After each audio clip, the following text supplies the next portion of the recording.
오늘 우리에게 주시는 하나님의 말씀은 마태복음 18장 15절에서 20절 말씀입니다.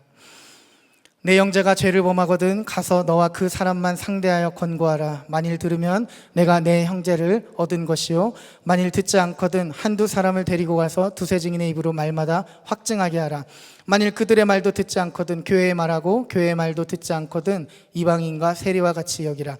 진실로 너희에게 이르노니 무엇이든지 너희가 땅에서 매면 하늘에서도 매일 것이요, 무엇이든지 땅에서 풀면 하늘에서도 풀리리라. 진실로 다시 너희에게 이르노니 너희 중에 두 사람이 땅에서 합심하여 무엇이든지 구하면 하늘에 계신 내 아버지께서 그들을 위하여 이루게 하시리라. 두세 사람이 내 이름으로 모인 곳에는 나도 그들 중에 있느니라. 아멘. 오늘 말씀 본문은 두 단락으로 되어져 있습니다. 기도의 본문으로 많이 알려져 있고, 우리가 이 땅에서 무엇이든지 두세 사람이 모여서 기도하고 매면 하늘에서도 매이고, 이 땅에서 두세 사람이 함께 풀면 하늘에서 풀린다고 하는 기도에 대한 아주 중요한 성경 본문이기도 합니다. 그런데 오늘 이 본문은 오늘 마태복음 18장 15절부터 17절 말씀과 18절에서 20절 말씀을 같이 보셔야 합니다. 그 앞부분에 있는 말씀은 우리 교회 가운데, 우리 성도님들 가운데 형제가 범죄했을 때 우리가 그 범죄한 형제를 어떻게 대해야 하는가에 대한 성경적인 매뉴얼과 같은 본문이기 때문에 그렇습니다. 저는 가끔 교회에 관련돼서 뉴스를 들을 때나 어떤 교회나 기독교 단체, 선교 단체에서 어떤 목사님, 어떤 선교사님, 어떤 대표, 어떤 장로님, 이러한 분들의 안타까운 소식을 들을 때가 있습니다. 여러분, 요즘 그런 소식 듣는 게 별로 어렵지 않은 시대를 살아갑니다. 그런데 우리는 이런 소식을 들을 때마다 한번 생각해 보아야 합니다. 우리가 정말 성경에서 말하는, 그리고 예수님께서 이렇게 그러한 범죄한 형제들을 대하라, 그렇게 도우라 라고 말씀하고 계신 대로 우리가 돕고 있는지 한번 생각해 볼 수 있는 시간이 됐으면 좋겠습니다. 우리가 누군가 잘못한 것을 알게 될 때 첫 번째 우리가 해야 될 일은 그 잘못한 사람에 대해서 알고 그 사람을 찾아가야 됩니다. 그런데 우리가 첫 번째 단계에서부터 많이 실패를 하는 것 같습니다. 그 범죄한 형제를 찾아가서 그 사람을 직면하는 일을 참 어려워합니다. 그래서 그 사람을 찾아가는 것이 아니라 그 사람 옆에 있는 사람을 찾아갑니다. 그래서 그 사람 옆에 있는 사람에게 가서 내가 들은 이야기를 하는 거죠. 그래서 이렇더라, 그래서 이런 이야기를 들었는데 혹시 들어보셨어요? 라고 확인까지 합니다. 그래서 실제로 확인되지 않은 이야기가 교회 가운데 굉장히 많이 돌아다니고 있다는 것을 저는 많이 경험했습니다. 아마 여러분도 그러한 이야기들 가운데 지금 예배도 드리고 계시고 기도의 자리도 나와 계신 것이라 믿습니다. 분명히 알아야 할 것은 오늘 이 자리에도 그러한 확인되지 않은 그러한 아픔 때문에 누군가가 오늘 이 자리에서 신음하고 기도하고 있는 그 형제가 있을 거라고 저는 믿습니다. 오늘 이 말씀은 그분을 위한 말씀이 될 것 같습니다. 교회가 자정 능력을 가지고 교회 안에 범죄한 형제가 분명히 있거든요. 저와 여러분이 그런 적도 있을 겁니다. 우리는 연약하기 때문에 그렇습니다. 그런데 안타까운 것은 교회에서 우리가 이런 연약함들에 대해서 제대로 다루어질 수 있는 기회를 얻지 못했다는 안타까운 사실입니다. 그 누구도 내가 무언가를 잘못했을 때 나에게 먼저 찾아와서 당신 이것을 잘못하지 않았습니까? 라고 찾아오는 나단이 없습니다. 그래서 그 나단이 나에게 찾아왔을 때 내가 다윗과 같이 내가 그 죄를 범한 사람입니다 라고 하나님께 회개할 수 있는 기회를 얻어야 됐는데, 이 교회에는 우리가 너무나 많이 그런 기회를 얻지 못하고 수군거리는 바이러스가 너무나 많이 돌아다니고 있어요. 나쁜 감기 바이러스 같습니다. 좀 더 비유한다면 요즘 낙엽이 막 우수수 떨어지는데 그 낙엽이 막 돌아다니잖아요. 누가 청소해 주지 않으면 정말 지저분해지는데 우리 교회 안에 이런 아픔으로 고통당하고 있는 분들이 참 많이 있습니다. 교회 안에서 우리가 좋은 이야기를 하는 것보다 나쁜 이야기 하는 것을 좋아합니다. 이것은 우리의 죄인된 본성이 그렇습니다. 뉴스에도 좋은 이야기거리가 뉴스로 나오는 적 별로 없습니다. 아주 조금 나옵니다. 그러나 아주 흉악한 범죄나 아주 나쁜 이야기가 들리면 방송에 뉴스가 나오게 되는 것 같습니다. 교회 안에도 이런 공영방송 말고도 카더라 방송이 참 많아서 이 집사님에게 이렇게 얘기합니다. 이런 얘기를 들었는데 집사님, 이거 집사님만 들어야 돼요 라고 이야기를 해요. 그런데 그분이 내 얘기를 다른 데 가서도 그렇게 얘기할 가능성이 아주 많은 사람입니다. 그래서 교회 안에 오늘 이 매뉴얼대로 좀 하시면 좋겠습니다. 우리가 범죄한 형제를 만나게 되면, 알게 되면 먼저 용기를 좀 내셔야 됩니다. 그리고 그 사실을 그 형제에게 가서 확인하십시오. 그리고 내가 이 들은 이야기가 사실입니까? 팩트 체크만 해도 우리는 교회 안에 많은 문제들을 해결할 수 있습니다. 이게 안 되기 때문에 우리는 사람도 잃고 교회도 어려워지는 것을 보게 됩니다. 첫 번째, 그 사람에게 찾아가서 대면한 사람이 당신이 이 죄를 범했습니까? 라고 물었을 때 그 사람이 그렇게 시인하게 되면 여러분, 우리는 형제를 하나 얻은 것입니다. 그리고 기뻐할 수 있습니다. 회개할 기회를 주는 것입니다. 그래도 말을 안 들을 수 있습니다. 그러면 두세 사람이 가는 겁니다. 두 사람 더 데리고 가면 세 사람이 가서 이 사실에 대해서 이야기해야 되는데, 그 세 사람은 어떤 사람이냐 하면 나에게 이야기 들은 그 사람이 아니라 그 사람이 범죄한 것, 그 사람이 잘못한 것을 보았던 또 다른 증인이 필요합니다. 두세 증인이 필요한 것입니다. 그래서 그 사람이 범죄하고 있는 것을 또 본 사람이 있을 겁니다. 그러면 그 두세 사람이 함께 가서 그 사람에게 또 한 번 직면해야 됩니다. 그때 그 사람이 회개하면 우리는 형제를 얻은 것입니다. 그래도 회개 안 할 수 있습니다. 그럴 때 교회의 권위자를 모시고 가십시오. 그리고 목사님과 장로님과 함께 가서 당신이 이렇게 범죄한 것이 사실입니까? 그래도 말을 듣지 않으면 뭐라고 되어 있습니까? 네, 이방인과 세리와 같이 여기라라고 오늘 본문이 끝납니다. 그런데 오늘 이 본문이 가장 오해받는 본문입니다. 우리가 범죄한 형제에 대해서 오늘 이 본문을 많은 분들이 어떻게 해석을 하냐 하면, 그 사람에게 찾아가서 당신이 잘못했는지를 확인하고 회개하지 아니하면 우리의 대화의 방향은 계속 어디로 흘러가기를 원하냐 하면 이방인과 세리로 만들기를 원하는 것입니다. 여러분, 이 범죄한 한 형제에 대한 이야기와 함께 짝을 이루고 있는 이 본문이 기도에 대한 본문인데 공통 분모가 하나 있습니다. 두세 사람의 증인입니다. 근데 기도가 두세 사람이 이 땅에서 기도하면 매면 하늘에서 매이고, 이 땅에서 두세 사람이 함께 풀면 하늘에서 풀린다고 말했습니다. 무엇이든지 우리가 구하는 대로 하나님께서 응답해 주시겠다는 약속과 함께 두세 사람이 함께 기도하면 그것은 축복이고 은혜인 것입니다. 여러분, 두세 사람이 함께 기도해야 할 제목이 무엇일까요? 여러분은 오늘 그것을 한번 생각해 보아야 합니다. 오늘 이 본문이 같이 짝을 지어져 있습니다. 마태복음 18장 15절에서 20절까지 함께 있는데, 이 본문은 범죄한 한 형제를 위하여 우리가 기도할 필요가 있다는 것에 대해서 말씀하시는 것입니다. 여러분, 우리가 두세 사람이 모여서 범죄한 그 형제의 증인이 모여서 기도하게 되면 그 형제는 분명히 주님 품으로 돌아올 것입니다. 그런데 우리가 그 기도를 하지 않으면 우리 주변에 수많은 이방인과 세리만 넘쳐날 것입니다. 우리가 함께 기도할 수 있길 원하신다면 오늘 우리가 이 하나님이 우리에게 교회를 건강하게 세우기 위하여 주신 이 매뉴얼대로 따를 필요가 있습니다. 교회가 이 매뉴얼만 잘 따라도 교회에 아픈 소식이 들리지 않을 거라고 저는 믿습니다. 여러분, 이 이방인과 세리와 같이 여기라, 이것이 끝난 게 아닙니다. 하나님은 그 한 소자가 잃어버리는 것을 원치 않기 때문에 그렇습니다. 그런데 우리는 너무나 쉽게 이방인처럼 세리처럼 여기고 그냥 포기해버리고 맙니다. 그리고 이야기만 하고 맙니다. 아무도 책임지지 않습니다. 교회 안에 그렇게 아무도 이 수고를 하지 않고 이야기만 하다가 얼마나 많은 사람들이 짓밟히고 있는지 모르겠습니다. 여러분, 저와 여러분은 다 연약하기 때문에 오늘 하나님께서 함께 기도하라 하는 제목 가운데 분명히 우리 가운데 범죄한 그 형제를 향한, 연약한 이방인과 세리를 향한 기도가 오늘 이 저녁에 꼭 회복되어지면 좋겠습니다. 내가 누군가를 판단하기 전에 그 사람을 위해서 기도해야 하는 것입니다. 오늘 이 말씀의 중요한 핵심 단어가 증인인데요, 예수님께서 이 땅에서 마지막 사역을 다 하시고 십자가에 못 박혀 죽으시고 승천하여 올라가시면서 하신 말씀이 사도행전 1장 8절 말씀입니다. 성령이 너에게 임하시면 너희가 권능을 받고 예루살렘과 온 유대와 사마리아와 땅끝까지 이르러 내 증인이 되리라 라고 말씀하셨습니다. 네, 땅끝까지 가서 뭐가 된다고요?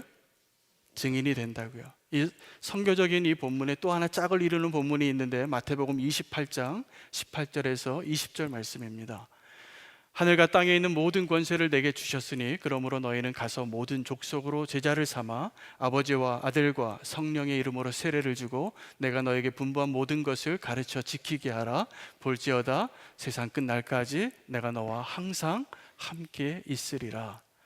여러분, 예수님께서 제자들에게 땅끝까지 가서 제자 삼으라고 하시면서 뭐 하라고 하셨냐 하면 내가 너와 함께 하고 있다라는 것을 알라라는 것입니다. 여러분, 증인은 내가 무언가를 하는 사람이 아니라 무언가를 한 것을 증언하는 사람들입니다. 여러분, 교회가 이 교회를 세우는 것이 무엇이고 이 교회가 기도해야 될 제목이 여기에 있는 것입니다. 1994년에 한국 사회를 충격에 몰아넣은 사건이 발생한 적이 있습니다. 그 사건이 지존파 사건입니다. 그때 한 20대쯤 지난 5명의 6명의 사람들이 5명을 죽였어요. 근데 아주 잔인한 방법으로 죽이고 연쇄살인을 하면서 살인 공장을 만든 겁니다. 이 사체를 토각내서 소각하고 심지어는 그 사체를 인육을 먹었다고까지 이렇게 우리가 그때 충격을 받았습니다. 그들 스스로 사람이기를 포기하고 부자를 원망하고 증오해서 그런 사람들을 죽이고자 했습니다. 20대의 그 청년들이 악마가 된 것이죠. 이 사람들이 이제 현장 검증을 했는데 아주 천연덕스럽게 그 현장 검증을 했습니다. 어떻게 죽이고 어떻게 잘라내고 어떻게 먹었고 이런 것들 다 시연을 한 겁니다. 이 사건이 일어났을 때 당시에 사랑의 교회의 이재명 집사님이란 분이 이 사건의 뉴스를 보았답니다.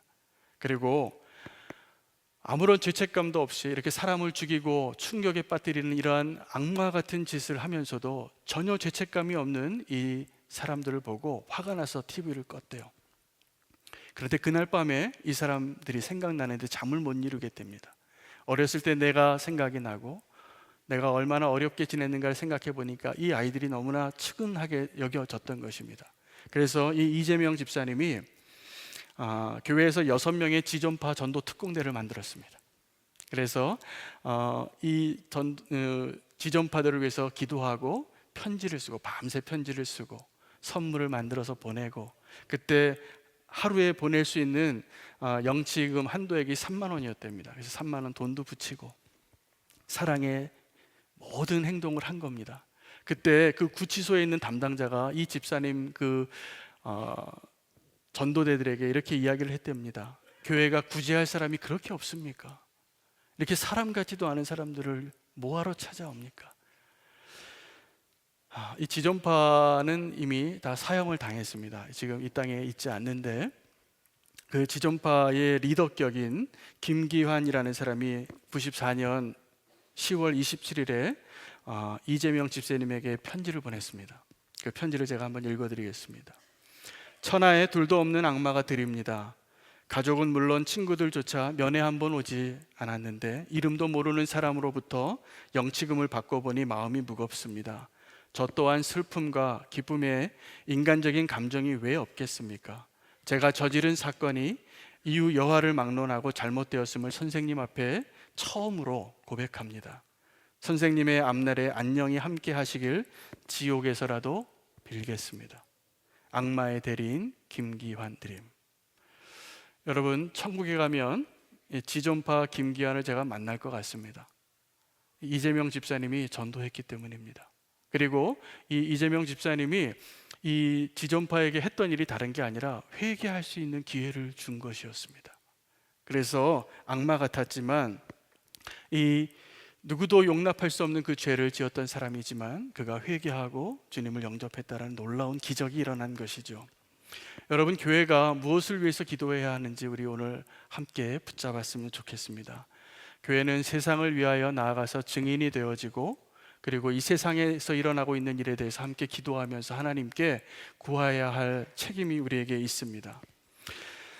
하나님이 우리를 이 땅에 보내신 것은 그래서 증인으로 보내신 것이지 재판장으로 보내신 것이 아니라는 이야기입니다. 국회 청문회에 보면 장관이 되기 위해서 청문회를 하게 되는데, 그 청문회를 볼 때마다 제가 그 뉴스를 볼 때마다 스스로 하는 이야기가 있습니다. 나는 절대로 장관은 못 되겠구나. 저 청문회를 통과할 자신이 없습니다.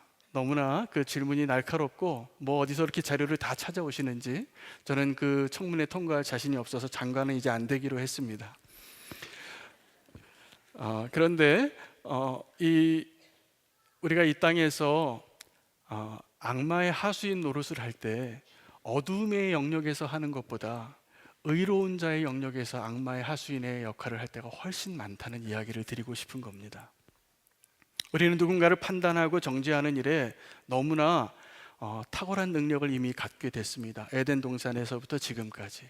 그래서 우리의 심판대 위에 하나님을 세워놓아도 그 하나님이 우리의 심판대에서 통과될 가능성이 별로 없어 보입니다. 2000년 전에 예수님께서 이미 그 심판대 앞에 한번 서 보셨는데, 빌라도가 심판장이었고 재판장이었고 이미 십자가형을 선고했습니다. 죄가 없는 거 알면서 사형을 선고했습니다.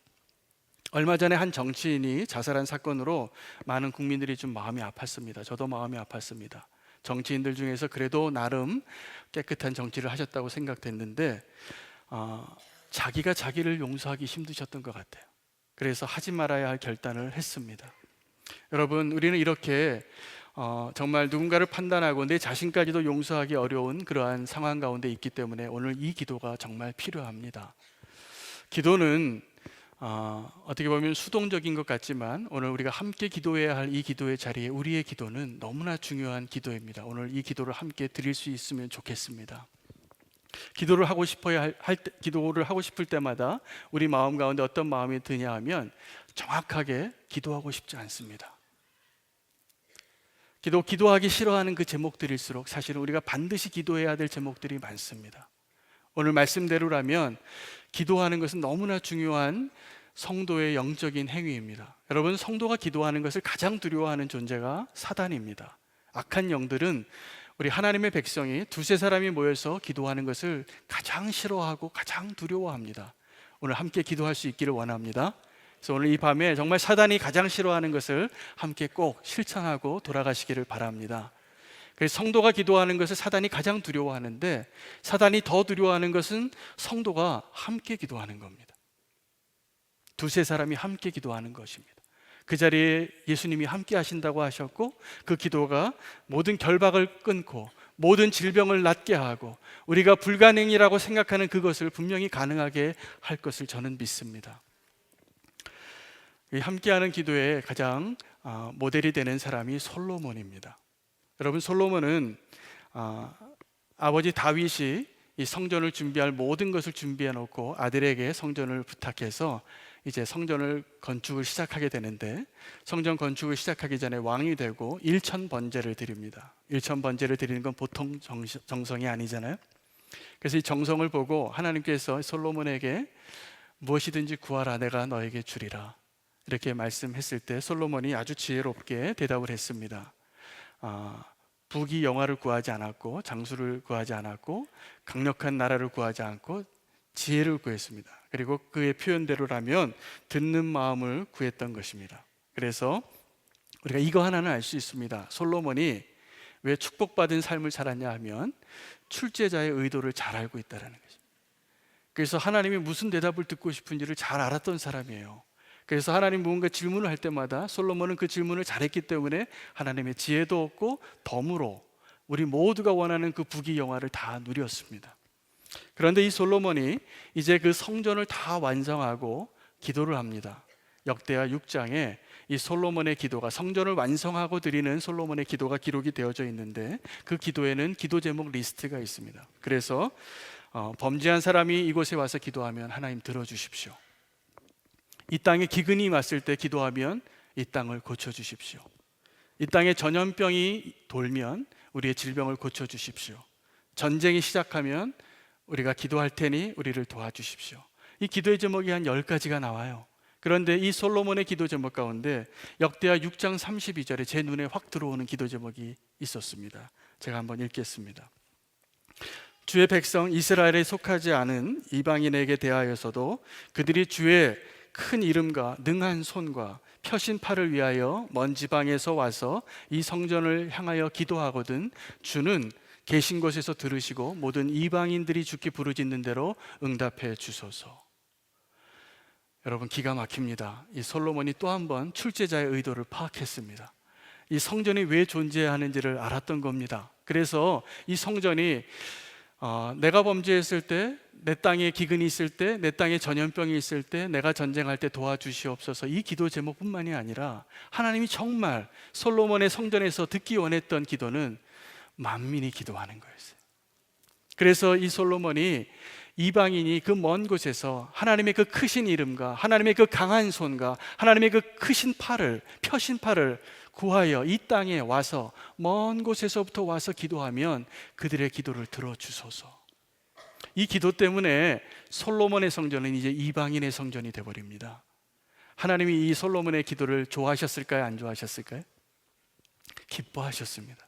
그래서 나중에 이사야가 오늘 이 솔로몬의 기도에 응답해서 이사야서 56장 7절에 이렇게 기록합니다. 내가 곧 그들을 나의 성산으로 인도하여 기도하는 내 집에서 그들을 기쁘게 할 것이며 그들의 번제와 희생을 나의 제단에서 기꺼이 받게 되리니 이는 내 집은 만민이 기도하는 집이라 일컬음이 될 것임이니라. 아멘. 여러분, 오늘 이 성전은 만민이 기도하는 집이 되어야 합니다. 오늘 우리가 그 기도를 할 수 있으면 좋겠습니다. 나의 기도, 나의 질병, 나의 성공, 나의 장수를 구하는 기도가 아니라 하나님의 이름으로 불리지 않는 그 이방인이라도 와서 이곳에서 기도하면 그들의 기도를 들어주시옵소서입니다. 유대인들이 갖고 있는 민족의 가치관 가운데, 그 정체성 가운데 선민 사상이라는 것이 있습니다. 나는 하나님의 백성이라는 것이에요. 그래서 이 하나님은 내 하나님이고 나는 그 하나님의 백성이에요. 이게 너무나 강하기 때문에 이스라엘이 이것이 축복이긴 했어요. 그래서 거룩한 삶을 살기는 했지만 그들의 발을 묶게 되는 아킬레스건이 됐습니다. 이 선민 사상 때문에 이방인과 함께 기도하는 것이 너무나 힘들었어요. 다 저 이방인과 같이 세리와 같이 여기는 자로 살았던 것입니다. 여러분, 사울이 다메섹상에서 예수님을 만나고 고꾸라졌습니다. 그때 그 쓰러져 있고 장님이 되었던 사울에게 찾아와서 손을 내밀었던 사람이 있습니다. 아나니아라는 제자였는데 그 아나니아가 이 사울을 향하여 뭐라고 부르냐면 형제 사울아라고 불러요. 그는 형제가 아니었어요. 원수였어요. 방금 전까지, 바로 어제까지 예수 믿는 사람들을 죽이고 쫓아오고 포박해 가던 사람이었습니다. 그런데 하나님의 뜻에 순종해서 그에게 나아가서 형제 사울아라고 부를 수 있는 제자가 되시기를 축복합니다. 자, 이 솔로몬이 이렇게 기도하니까 하나님이 어떻게 응답을 하시냐면 역대하 7장 14절에 하나님이 이 솔로몬의 기도에 대해서 응답하시면서 이렇게 말씀하십니다. 내 이름으로 일컫는 내 백성이 그 악한 길에서 떠나 스스로 겸비하여 기도하고 내 얼굴을 찾으면 내가 하늘에서 듣고 내가 그들의 죄를 사하고 그 땅을 고칠지라. 자, 하나님이 무엇을 원하시냐 하면요, 이 성전에서 하나님의 백성이 기도하기를 원하시는 거예요. 아멘이죠? 이 성전에 하나님의 백성이 기도하는 걸 원하는데 하나님 보시기에 하나님의 백성이 너무 멀리 있어요. 악한 길에서 돌이키지 않았기 때문에 그렇습니다. 내 이름으로 일컫는 내 백성이 그 악한 길에서 떠나 이 성전에 와서 기도하면 내가 그 죄를 사하고 이 땅을 고치리라. 이게 하나님의 대답이었는데 솔로몬이 말했던 내 이름으로 일컫지 않는 그 이방인들이 먼 길을 와서 이곳에 와서 기도하는 것과 내 이름으로 일컫는 내 백성이 그 악한 길에서 떠나서 이곳에 와서 기도하는 일 가운데 여러분, 누가 더 먼 길을 와야 하는 것일까요? 이방인입니까? 아니면 내 이름으로 일컫는 내 백성입니까? 여러분, 어떻게 생각하십니까? 제가 보기에는 내 이름으로 일컫는 내 백성이 그 악한 길에서 떠나 이곳에 와서 기도하는 것이 훨씬 먼 길이었어요. 그것이 구약 성경의 수많은 선지자들이 외쳤던 그 내용입니다. 예수님께서도 이 성전에 와 보셨습니다. 그래서 마가복음 11장 17절에 보면 이 성전에 와 보니까 정말 만민이 기도하는 집 같이 겉으로는 보였습니다. 수많은 지방에서 예배하러 올라오는데 말이 다르고 사용하는 통화가 다르기 때문에 성전에서 어떤 사람이 있었냐 하면 돈을 바꿔주고 재물을 살 수 있게 교환할 수 있는 그러한 장사하는 분들이 있었던 거죠. 그래서 그 모습을 보면서 여러분 아시는 것처럼 예수님께서 그 상을 다 뒤집어 엎으시면서 하신 이야기가 있습니다. 내 아버지의 집은 만민이 기도하는 집인데 너희가 지금 강도의 구렬로 만들었도다. 이 말도 예수님이 처음 한 게 아닙니다. 이 말이 예레미야가 7장 4절부터 이미 예레미야가 했던 말입니다. 예레미야는 이렇게 외쳤습니다. 예레미야가 이 예루살렘 성전 앞에서 하나님의 말씀을 대언하면서 하나님의 말씀을 선포할 때 이렇게 얘기했어요. 너희의 길과 행위를 바르게 하라. 그리하면 너희를 이곳에 살게 하리라. 너희는 이곳이 여호와의 성전이라 하는 거짓말을 믿지 말라. 너희가 무익한 거짓말을 의존하는도다. 너희가 도둑질하며 살인하며 간음하며 거짓 맹세하며 바알에게 분향하며 너희가 알지 못하는 다른 신을 따르면서 내 이름으로 일컬음 받는 이 집에 들어와서 서서 말하기를 우리가 구원을 얻었나이다 이렇게 하느냐 말씀하셨어요. 그 예레미야서 7장 11절에 이 성전에 와서 기도하는 이스라엘 백성들을 향해서 하나님의 마음을 이렇게 표현합니다. 내 눈에는 이것이 도둑의 소굴로 보이는구나 라고 말하고 계세요. 여러분, 우리가 성전에 나와서 기도할 때 우리가 어떤 기도를 하는 것보다 더 중요한 것이 있습니다. 내가 어떠한 사람이냐. 내가 이곳에서 아무리 기도하는데, 아무리 하늘을 향하여서 부르짖고 두세 사람이 나와서 기도하는데 내가 도둑질하고 거짓말하고 간음하고 강도예요. 하나님께서 그 기도를 들어주실 수가 없다라는 거예요. 내 아버지의 집은 만민이 기도하는 집이 되어야 하는데 강도의 구려를 만들고 있구나 라고 말씀하고 계시는 주님의 음성이 오늘 저와 여러분에게 들렸으면 좋겠습니다. 오늘 이 본문 가운데 맨 마지막 절에 예수님의 마음이 담겨져 있습니다. 두세 사람이 내 이름으로 모인 곳에는 나도 그들 중에 있느니라. 오늘 이 자리에 제가 분명히 아는 것은 나 홀로 있다라고 느끼고 있는 분이 분명히 있을 것입니다. 여러분, 그러나 그것은 사실이 아닙니다. 우리의 느낌일 뿐입니다. 엘리야가 위대한 선지자로 살았습니다. 바알 선지자와 450명과 싸워서 위대한 승리를 하고 그날 불이 내려서 그 450명의 바알 선지자들을 그가 한 손으로 다 죽입니다. 한나절에. 여러분, 450명 죽이는 거 쉽지 않습니다. 칼로. 그래서 그 450명 다 죽이고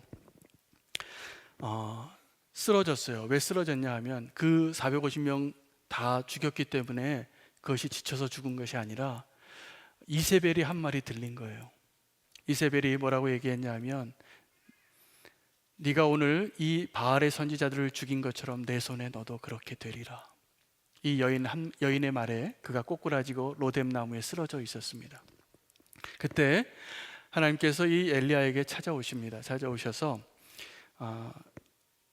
천사를 보내죠. 그리고 천사가 그를 어루만지게 하고 먹을 것을 주고 물을 주고 잠을 자게 하고 일어나게 합니다. 여러분, 우리의 영적인 회복도 사실은 육적인 회복에서부터 시작이 되어야 합니다.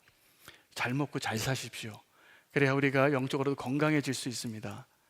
이게 따로 있지 않습니다. 우리의 영과 육이 함께 있기 때문에 그렇습니다. 그래서 이 쓰러져 있는 엘리야를 그렇게 세워주시고 회복시켜 주시고 나서 호렙산으로 가라고 합니다. 그래서 호렙산으로 갔는데 하나님께서 엘리야에게 말합니다. 어찌하여 내가 여기에 있느냐 라고 얘기할 때 엘리야가 뭐라고 얘기하냐면 하나님, 내가 열심히 유별하여서 하나님의 모든 언약을 따르고 바알을 따르는 선지자를 내가 다 죽였는데 나만 혼자 남았어요. 이게 엘리야의 대답이었습니다. 그래서 하나님께서 그거 아니라는 것을 보여주시기 위해서, 내가 너와 함께 있다라는 것을 알려주시기 위해서 바위 틈에 엘리야를 숨겨놓으시고 지나가십니다. 하나님 지나가시는 흔적들이 여러 가지 기적으로 나타나는데, 처음에는 바위를 부수는 바람으로 지나갔어요. 그 다음에 지진이 일어나고, 그 다음에 불이 내리고, 그래도 하나님이 안 보여요. 그런데 하나님의 음성이 세미하게 들렸다는 것입니다. 그 세미한 하나님의 음성의 내용이 또 이것입니다. 엘리야야, 네가 어찌하여 여기에 있느냐. 근데 그때도 엘리야가 또 한 번 똑같은 대답을 합니다. 하나님, 나만 남았습니다. 나만 홀로 남았습니다. 여러분, 하나님께서 이 정도 하시는데 아직도 나만 홀로 남았다라고 생각하시는 분들이 이 자리에도 분명히 있는 거 제가 압니다. 여러분, 이것이 사실이 아닙니다. 하나님이 함께 하십니다. 그래서 하나님께서 나중에 그래도 믿지 않는 이 엘리야를 위해서 네가 혼자가 아니라는 것을 확증시켜 주시기 위해서 이렇게 얘기하세요. 내가 바알에게 무릎 꿇지 아니하고 바알에게 입 맞추지 아니한 사람 7,000명을 남겨놓았다. 여러분, 7,000명이 있습니다. 7,000명이면 오늘 이 자리에 있는 모든 분들보다 훨씬 많은 겁니다. 그런데 이 7,000명이 바알에게 무릎 꿇지 않고 있었는데, 엘리야는 어떻게 느꼈냐 하면 나만 홀로 남은 것 같은 겁니다. 저도 그렇게 나만 홀로 있는 것 같이 느낀 적이 여러 번 있었습니다. 제가 선한목자교회에서 선교 담당 목사로 오래 사역을 했습니다. 그때 제가 처음에 선교 담당 목사를 하고 사역을 하면서 너무 열심히 특심이어서 제가 유기성 목사님께 부탁을 했습니다. 목사님, 제가 선교 담당 목사를 하면서 교회를 한번 해보고 싶습니다. 당돌하지요. 부목사가 교회를 한번 더 하고 싶다 그래서 제가 투잡을 했습니다. 그래서 교회에서 제가 선교 담당 목사를 하면서 국제교회라는 교회를 시작해, 지금 국제예배가 그때 시작이 됐습니다. 그때 어떻게 보냈냐 하면 선교적인 교회를 하고 싶었어요. 그래서 이 땅에 와 있는 외국인들을 대상으로 복음을 전하고, 이게 너무나 놀라운 기회이기 때문에 선교 담당 목사로서 제가 선교사로 살았기 때문에 이 기회를 놓치고 싶지 않았습니다. 그래서 제가 해야 할 선교적인 모든 교회 사역을 섬기면서 플러스 알파로 섬겨야 되기 때문에 그때 당시에 제가 새벽 기도를 2번 했습니다. 우리 교회 새벽 기도에 그때 5시에 1부, 2부, 6시에 2부 새벽 기도 하던 시절에 1부 새벽 기도하고 2부는 국제교회 새벽 기도에 나가서 새벽 기도를 한 번 더 하고, 그 교회를 기도의 힘으로 이렇게 섬겼었습니다. 그때 저에게 정말 천사와 같은 도움을 주셨던, 함께 기도해 주셨던 권사님이 여러 분 계세요. 근데 제가 오늘 이 자리에도 그 권사님들 다 계신데 두 분의 성함은 좀 나누고 제가 간증을 좀 하고 싶습니다. 박경순 권사님과 박용숙 권사님이십니다. 이 두 분은 지금 천국에 계세요. 그런데 제가 이 두 분을 지금 잊을 수 없는 이유는 그때 함께 그 기도의 자리를 하루도 빠지지 않고 함께 지켜주셨기 때문에 그렇습니다. 그래서 함께 기도하는 힘이 무엇인가 제가 알 수 있었습니다. 그 박경순 권사님은 암이 온몸에, 이 가슴에 암세포가 이렇게 있으셨어요. 그런데 교회 나오시면 항상 제일 행복한 표정을 지으시는 거예요. 그리고 사람 만날 때마다 건드리면 하시는 말씀이 감사해요. 자리에 앉아도 감사, 엘리베이터 타셔도 감사. 뭐 하나 행동하시면서 그 하나님과 대화하시는 게 다 감사라는 말이 나와요. 그런데 이분이 저에게도 그렇게 도움을 주셨습니다. 이렇게 함께 기도하시고 기도의 자리에 나오셨는데 나중에 아프시대요. 많이 아프셔서 누우셨어요. 그래서 그 집에 제가 신방을 갔는데 깜짝 놀랐어요. 이 가슴에 암덩어리가 이만한 게 겉으로 나와 있더라고요. 겉으로 나와 있는데 이게 특수 반창고로 붙이시고 다니셨던 거예요. 여태까지 교회를, 그 기도의 자리를. 그 암세포가 이렇게 밖으로 주먹만한 암세포가 있더라고요. 저 처음 봤습니다. 시커먼 게. 그런데 그렇게 아프시면서, 이게 보통 고통이 아니거든요. 아무리 진통제를 맞아도 이 진통제 파스를 이렇게 대시는데 천사 같은 얼굴로 사시는 거예요. 이 두 분 권사님이, 또 박용숙 권사님은 그 연로하신 분이 소녀 같으세요. 하여튼. 그래서 가장 이 청년같이 선교한다 그러면 가장 앞장서시고, 기도한다 그러면 항상 그 자리에 계시고, 항상 함께 해주는 것을 기뻐하시는 두 분이 있었어요.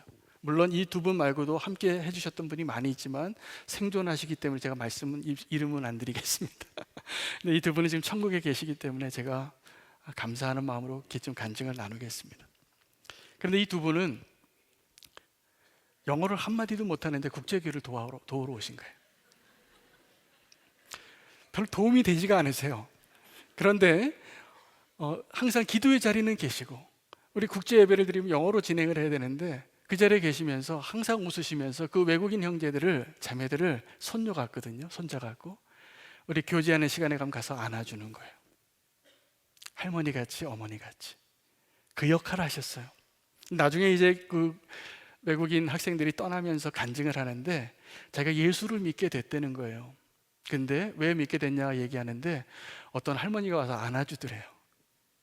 그런데 그렇게 하나님의 사랑을 느꼈다는 겁니다. 여러분, 복음 전할 때 영어 못해도 복음 전해지더라고요. 그리고 그 권사님들이 그렇게 함께 기도해 주셔서 제가 오늘 이 간증을 하는 이유는, 제가 그때만 해도, 지금도 많이 미성숙하고 연약함이 많지만 열정만 있고 목회를 잘 몰라서 시행착오를 참 많이 했습니다. 그래서 제가 여러 번 로뎀나무에 꼬꾸라져서 쓰러져 있을 때 그때마다 저를 일으켜 세워주셨던 분들이에요. 그래서 제가 이분들을 잊을 수가 없어요. 하나님이 보내신 천사였어요. 여러분, 우리가 이렇게 다 버림받은 것 같고 나 홀로 있는 것 같은 시절이 있습니다. 바울도 그랬습니다. 바울이 서신서 가운데 맨 마지막에 쓴 서신서가 디모데 후서인데, 그 디모데 후서 맨 마지막 장 4장에 그가 기록한 내용은 다 나를 버렸다 해요. 디모데에게 이렇게 말합니다. 너는 말씀을 전파하라. 때를 얻든지 못 얻든지 항상 힘쓰라. 그리고 이렇게 말합니다. 너는 속히 내게로 오라. 데마는 세상을 사랑하여 나를 버리고 데살로니가로 갔고, 그레스게는 갈라디아로 갔고, 디도는 달마디아로 갔고, 두기고는 에베소로 보내었다. 이제 내 곁에는 누가밖에 없는데 할 수 있으면 마가도 데려오라. 구리 세공업자 알렉산더는 내게 해를 많이 입혔는데 하나님이 꼭 원수 갚아주기를 원합니다. 이렇게 편지했습니다. 그리고 그가 이렇게 얘기해요. 내가 처음 변명할 때 나와 함께 한 자가 하나도 없이 다 나를 버렸으나 그들에게 허물을 돌리기를 원치 아니하노라. 여러분, 모든 사람이 다 나를 버린 것 같아도 허물을 돌리지 마십시오. 하나님이 함께 하십니다. 그리고 함께 기도할 수 있는 힘을 얻을 수 있기를 바랍니다. 예수님이 겟세마네 동산에서 기도할 때 별로 도움이 되지 않는 제자 2명 데리고 가서 기도하셨습니다. 이 2명이 1시간만 좀 기도해 달라고 하는데 1시간을 못 버텼어요. 그래서 예수님이 나중에는 3번을 찾아와서 기도하고 있나 보니까 또 졸고 있어서 이해하셨어요. 마음에는 원이로되 육신이 약하도다. 여러분, 예수님이 그 제자의 기도가 왜 필요했을까요? 여러분, 이 땅에서 함께 기도하는 것이 중요하기 때문에 그렇습니다. 여러분, 우리가 연약해 보여도 함께 기도할 수 있으면 이깁니다. 우리가 함께 기도할 수 있으면 이 세상이 바뀝니다. 우리가 함께 기도할 수 있으면 진정한 하나님의 성전이 세워집니다. 우리가 그 하나님 앞에서 변명할 수 없는 것은 우리가 그 범죄한 형제까지도 이방인과 세리로 버리라고 그 말씀 주신 게 아니라는 거예요. 끝까지 사랑으로 품어야 됩니다. 포기하지 마십시오. 우리의 기도 제목이 거기에 있다면 기적이 일어날 것입니다. 용서하는 것이, 또 그를 품어내는 것이 수고스럽죠. 그러나 교회가 그 일을 해야 합니다. 그렇지 않으면 우리가 누구도 함께 기도할 수 없게 될 것입니다. 왠지 아십니까? 우리 믿는 사람들은요, 이 도덕적인 기준, 하나님의 율법을 갖고 있기 때문에 그 기준에 아무도 살아남을 자가 없어요. 아무도 살아남을 자가 없어요. 그래서 우리는 정말 오늘 이 기도가 필요합니다. 저는 지난 5월에 우리는 교회를 시작하게 됐습니다. 우리는 교회를 시작하게 된 이유는 제가 청빙받았던 교회에 여러 가지 사정이 있었습니다. 또 그것을 다 말씀드릴 수는 없지만 제가 하여튼 그 긴 터널을 지나면서 다 내려놓기로 결정을 했습니다. 그래서 하나님 앞에, 하나님 이제 다 내려놓고 광야로 나가겠습니다. 그리고 저를 따라오는 성도님들과 함께 새롭게 시작한 교회가 2018년 5월 27일 날 시작한 우리는 교회예요. 근데 그 우리는 교회에 시작을 하긴 했는데 예배 장소가 없었습니다. 뭐 하나도 없이 나왔기 때문에 이제 30명의 사람이 함께 예배할 처소가 없어서 기도를 하고 있었는데, 그 중에 한 집사님이 자기 사무실에서 예배를 드려도 좋다라는 이야기를 해서 문정동에서 사무실에서 예배를 시작한 게 우리는 교회의 시작입니다. 첫 예배를 거기서 드렸습니다. 그리고 2주가 지났는데, 2주가 지나고 나서 제가 썼던 영성일기를 제가 오늘 함께 좀 나누려고 합니다. 6월 11일이었습니다. 지난 2주간 우리는 교회에서는 매일 아침 사도행전으로 말씀을 묵상하며 기도하게 하신 주님을 찬양합니다. 새벽 기도 처소가 없어서 각자의 자리에서 기도하도록 카톡으로 컬럼을 보냈습니다. 모던하우스에서 구입한 그릇으로 포도주를 담고 땅을 담았고, 다이소에서 구입한 1,000원짜리 보자기로 덮어서 성찬식을 했습니다. 프린터가 없었기 때문에 모바일 주보를 만들어서 나누었습니다. 구역별 성도들이 싸운 김밥으로 애찬을 나누고, 설교 동영상 찍을 카메라가 없어서 핸드폰으로 영상을 찍었습니다. 강대상도 없어서 악보 보면대 하나 구해서 그곳에서 말씀 전했습니다. 교회 존재의 목적이 무엇인가를 함께 나누기 위해서 모두의 의견을 나누고 전 교인이 함께 피크닉을 갔습니다. 주일에도 전 교인 수련회를 갈 수 있었습니다. 건물이 없었으니까요. 예산을 책정할 엄두도 나지 않았지만 선교사님들을 후원하는 일은 중단하지 않기로 했습니다. 아무것도 없어서 더 주님이 분명해지고 서로를 향하여 사랑으로만 간절해졌습니다. 그러나 그 어느 때보다 더 놀라운 은혜로 예배를 드렸습니다. 이 시간에 예배와 마음을 잊지 않기를 소망합니다. 더 주님을 사랑하며 이 길을 가겠습니다. 주님 한 분으로 충분합니다. 그리고 앞으로도 행하실 주님을 기대합니다. 저희가 여러 사정이 있었는데 건물을 다 내놓고 길거리로 나왔기 때문에 저희가 분명히 하나를 알게 됐어요. 교회가 건물이 아니라 사람이라는 사실이었습니다. 그리고 이 성전이 건물이 아니라 성도라는 것을, 그거 하나 가르쳐 주시려고 하나님이 우리를 광야로 내보내시더라고요. 그래서 우리는 교회라는 이름이 지어지게 된 이유도 우리가 성전이라는 거예요. 우리가 교회라는 거예요.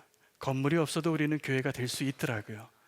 지난 6개월을 그렇게 행복하게 지냈습니다. 그렇게 지내다가 선한목자교회에서 은혜를 베풀어 주셨어요. 정말 주님만 바라보고 이렇게 있는 때에 저희 교회를 분립개척하는 교회로 함께 올해는 2개 교회가 분립개척하게 된 사연이 여기에 있습니다. 그래서 제가 왕정원 목사님께 좀 미안합니다. 함께 더불어서 제가 이렇게 분립개척을 하게 됐는데 제가 더 많이 축복해 달라고 기도는 많이 했습니다. 여러분, 제가 하나 더 나누고 싶은 것이 이것입니다. 솔로몬이 왜 그렇게 큰 성전을 지었는지 아십니까? 그가 고백하기를 내 하나님은 크니 이 성전도 커야겠습니다. 그리고 그 성전을 그렇게 크게 지은 것입니다. 거기다 금을 그렇게 부어놓고 그렇게 영광이 드러날 수 있도록 이 세상에서 가장 아름다운 건축물이 되기를 원하는 마음으로 하나님의 성전을 지었던 것입니다. 저는 이제 우리는 교회를 시작하면서 솔로몬보다 더 큰 성전을 짓고 싶습니다. 제 정신입니다. 제 정신인데 제가 솔로몬보다 더 큰 성전을 짓고 싶습니다. 그것이 왜 가능하냐 하면 성도가 성전이면 됩니다. 우리가 저 이방인들을 향하여 정말 땅끝까지 나가서 복음을 전하고 증인이 될 수 있는 성전이 되어지면, 그러한 교회가 되어지면 이게 가능하라고 저는 믿습니다. 우리 가운데 범죄한 형제가 있는데 우리가 그를 이방인과 세리로 여기지 아니하고 끝까지 그에게 회개할 기회를 주고 그가 다시 한번 일어날 수 있는 기회를 줄 수 있는 교회라면 가장 큰 교회 될 수 있을 거라고 저는 믿습니다. 우리들만 기도하는 것이 아니라 만민이 와서 기도할 수 있는 그 성전이 될 수 있다면 우리는 큰 교회를 세우겠다고 한번 기도해 볼 수 있을 것 같습니다. 오늘 여러분을 그 기도의 자리에 함께 초대합니다. 저희가 이제 새롭게 교회를 시작하는데 교회를 장소를 정하는데 사연이 굉장히 많았습니다. 한 3개월에 걸쳐서 장소가 결정이 됐습니다. 그래서 어저께 장소를 결정하고 계약을 했습니다. 아주 가깝습니다. 위례로 하나님이 인도하셨는데 사실은 저희 교회가 원래 다른 곳에 결정을 하게 됐는데 이게 세 번째 장소거든요. 그런데 우리가 이 성전을 장소를 결정하는 그 과정에 있어서 원칙을 정했습니다. 투표를 해서 모든 성도가 투표해서 그 후보 가운데 첫 번째, 두 번째 순위에 있는 것을 뽑아놓고 결정은 하나님께 맡깁시다.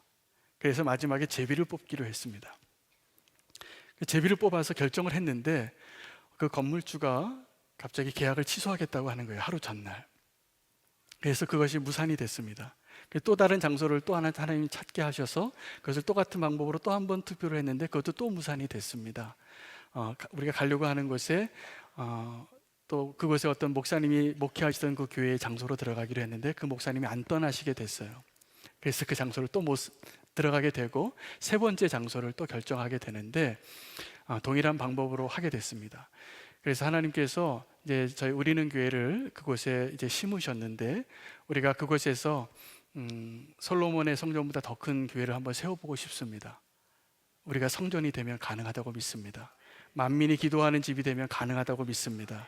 함께 기도하는 기도가 살아있다면, 그 기도를 할 수 있다면 하나님께서 그러한 교회를 세워주실 것이라 믿습니다.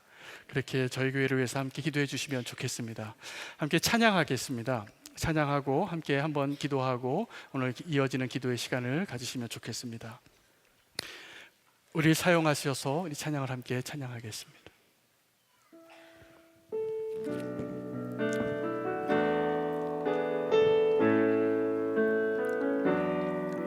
우리에게 소원이 하나 있네. 주님 다시 오실 그날까지 우리 가슴에 새긴 주의 십자가 사랑 교회를 사랑해야 돼. 아멘. 주님 그렇습니다. 주의 교회를 향한 우리 마음 희생과 포기와 가난과 고난 방며 죽음조차 우릴 막을 수 없는 우리 교회를 이 땅에 교회를 교회되게 아멘. 주님 그 교회가 되기를 원합니다. 우리 사용하소서. 진정한 부흥의 날 오늘 임하도록 우리 사용하소서. 우리에게 소원이 하나 있네. 주님 다시 오실 그날까지 우리 가슴에 새긴 주의 십자가 사랑 나의 교회를 사랑해. 주의 교회를 향한 우리 방 인생과 포기와 가난한 고난 며 죽음조차 우릴 막을 수 없네. 교회를 이 땅에 교회를 교회되게 예배 예배되게 우리 사용하소. 아멘. 주님 교회를 교회되게 하여 주시옵소서. 주님 예배가 예배되게 하여 주시옵시고 하나님의 영광이 드러나는 만민이 기다리게 주님 함께 주시옵소서. 주님 함께 우리를 사용하소. 교회를 교회되게 교회를 교회되게 예배 예배되게 우리 사용하소서. 진정한 은혜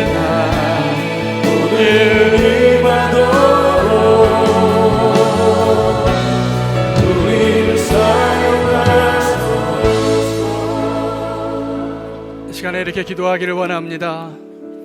하나님, 이곳이 만민이 기도하는 하나님의 집이 되기를 원합니다. 내 아버지의 집을 강도의 구렬로 만들지 않기를 원합니다. 하나님, 악한 길에서 떠나 주님 앞에 나와 기도하기를 원하오니 우리의 죄를 사하여 주시고 이 땅을 고쳐 주시옵소서. 교회를 교회되게 하여 주시옵시고 솔로몬의 기도를 들어주셔서 만민이 기도하는 하나님의 집이 되게 하여 주시옵소서. 함께 기도할 수 있는 은혜를 허락하여 주시옵소서. 주의 이름 부르고 기도하겠습니다. 주여, 하나님 아버지, 주여, 우리가 기도하기를 원합니다. 우리의 교회가 교회되게 하여 주시옵소서. 하나님, 정말 저에게서 아버지 하나님, 교회가 이 교회되게 시간에 하여 기도할 주시옵시고 하나님의 놀라운 놀라운 역사를 저희가 드려지기를 원합니다. 만민이 기도하는 그런 자리가 되기를 원합니다. 주님 함께 하시고 주님이 놀랍게 일하시는 것들을 저희들이 바라보며 나아갈 때에 하나님의 놀라운 역사 경험케 되게 하여 주시옵소서.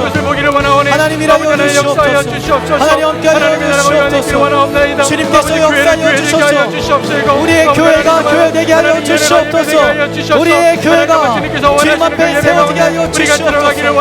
하나님 당신을 기대하며 나아갈 때에 하나님의 놀라운 역사 하나님 함께 하심을 간절히 바라오니 주여 일하여 주시옵소서.